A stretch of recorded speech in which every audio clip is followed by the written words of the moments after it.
Hey Trucking Nation, it's everyone's favorite day of the week, the day that I give you express information to keep you trucking in the express lane. Let's go.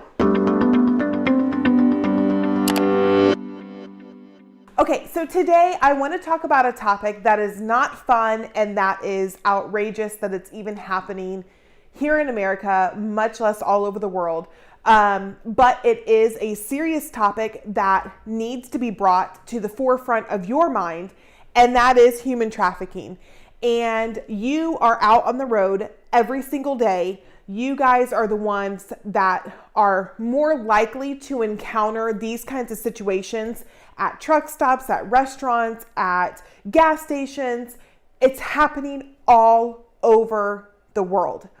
And I just want to use my channel to bring some light to the topic. Again, I know it's not fun. I know it's not glamorous. And I know some people might get annoyed or might not like what I have to say. But I have a passion for this cause because it's so crazy. It's so insane what is being done to human beings.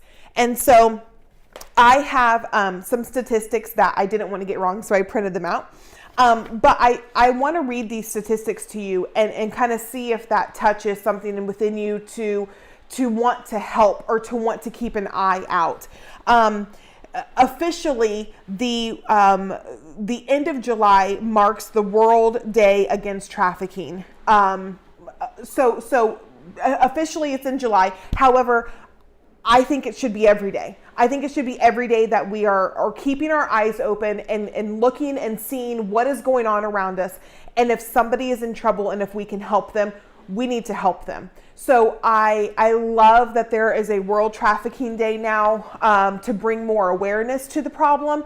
But again, let's make that every day. Let's make the call for help every single day. It is a modern form of slavery involving the illegal trade of people for exploitation or commercial gain.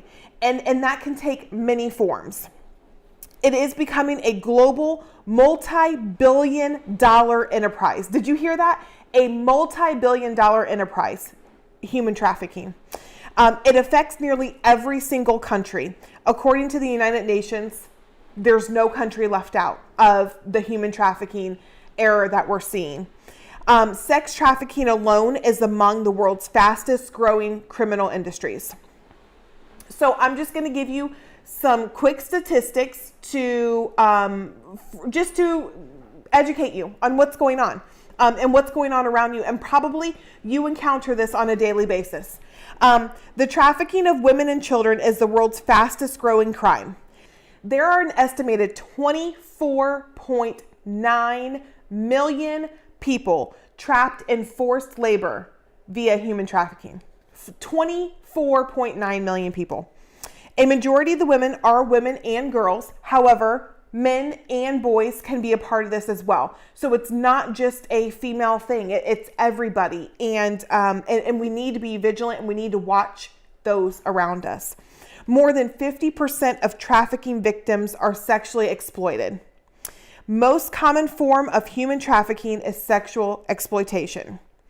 Traffickers can be women too. So again, sometimes we just think young girls or teenagers and they're not really aware of what's going on around them. It can be grown women too. Most of those happen in the form of massage parlors or things like that, where we just heard last week about the Patriots owner being arrested for going into one of these parlors. It's everywhere. Sex trafficking is happening in the United States. Charlotte, North Carolina, Atlanta, Georgia, Denver, Colorado. It's all over the United States. The number of human trafficking victims in the U.S. could be on the rise. One hotline received 6,000 reports of sex trafficking in 2017. So now we're in 2019. I can only imagine when the number comes out for 2018 and 2019 that number is going to increase. And a majority of those sex trafficking cases concerned escort services. All of this to say that we just need to be more aware of those around us. The prosecution rates remain extremely low. um, for whatever reason. Globally, there were 14,894 trafficking prosecutions in 2016. And of those 14,894, only 9,000 of them had convictions. So that kind of tells you how low the conviction rate is. And we need to do a better job of that. So those are just some scary statistics, and I get it. I understand. I get that we don't want to talk about this, but that's our problem. We have to talk about this. It is not right, and we need to do something about it. So next, I kind of want to move into, as a trucker, what can you do if you think you see something? It's kind of one of those see something, say something deals. If it turns out to be nothing, it turns out to be nothing. But if it turns out to be something and you save a girl or a woman or a man or a boy's life, you save their life. You get them out of slavery. That's huge. So of course, if you see something, you're going to call 911. I also have some information on Truckers Against Trafficking.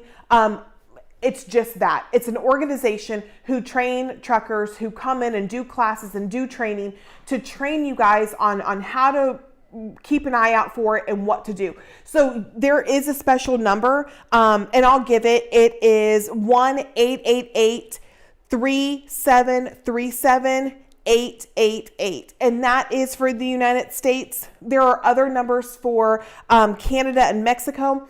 So those are specific numbers to the trafficking hotline. However, if you see something weird and you don't have this number around, you call 911 right away. But the number one thing is, don't approach the traffickers. Don't think that you can go up there and have a conversation.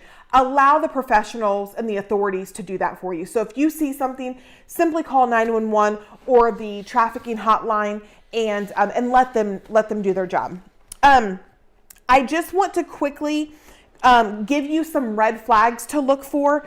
And this is, again, if you're at a truck stop or if you're at a restaurant, or it doesn't matter, anywhere, and you see these red flags, ask some questions, and I'll give you those questions too. Here's some red flags: lack of knowledge of their whereabouts, or they're not in control of their ID or their passport.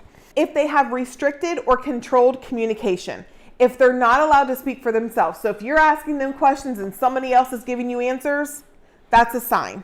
Another red flag is the acknowledgement of a pimp or making a quota. Again, this is a serious business, and these girls have quotas to make. And so if there's any kind of talk of that, there's a sign. If you hear on your CB chatter about a commercial company or flashing lights signaling a buyer location, again, this is a sign. You will see signs of branding or tattooing of a trafficker's name, often on their neck. And again, that is just marking that person as this pimp's trafficker. The last sign I'm going to tell you about: a van or an RV that seems out of place by the trucks. A vehicle dropping someone off at a truck and picking them up 15 to 20 minutes later. If you're seeing any of these signs, at least ask questions. Call 911. Call that number that I gave just a few minutes ago. Here's a couple questions to ask. Do you keep your own money? If not, who keeps your money? Do your parents or your siblings or your relatives know where you are? If not, why not? When was the last time you saw your family? Are you physically or sexually abused? Are you or your family threatened? And lastly, what is the nature of the threats? Okay, so if you suspect trafficking, it's safer for you to say something than to ignore it. And it's better to be wrong than to not provide help for these people. The number to call, again, is 888-373-7888. That is the number for the U.S. However, if you don't have this number near you, please just call 911 and let the professionals come and do their job. I understand that this is not a fun topic or a trucking industry per se topic, but you are the ones out on the front lines. You are the ones that probably see this most often, and you are the ones that can help save somebody. So if you see something, say something. All right. I appreciate you all. I can't wait to see you next week, and I hope you have a wonderful week. Bye.